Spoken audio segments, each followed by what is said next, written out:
नमस्ते गाइस, हम लोगों को चल रहा है अभी मिज़ोरम टूर और हम लोग अभी है मिज़ोरम का देमागिरी में।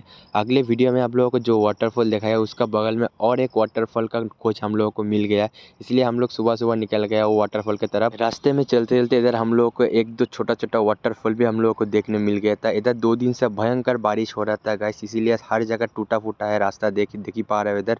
उसके बाद भी हम लोग फुल सेफ्टी से नदी के पास से ऐसे सब बाली के ऊपर से हम लोग फाइनली हम लोग आके पहुंचा है वो वाटरफॉल के पास। वाटरफॉल तो पूरा बढ़िया था, इधर का पानी का स्पीड भी बहुत था जो पूरा कनेक्टिंग था नदी से। इधर उतरने में बहुत डर लग रहा था गाइस, और पानी का स्पीड भी बहुत फास्ट था, इसीलिए मैं नहीं मेरा ब्रदर कोशिश किया और उसका हाल पूरा टाइट हो गया। मैं उसको बोला भाई ऊपर आजा, रिस्क नहीं लेने का। उसका ये हाल देख के भाई मैंने सोचा भाई इधर नामने का कोशिश भी मत करना।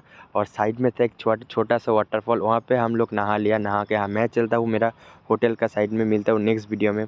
Thank you for watching, see you soon, bye.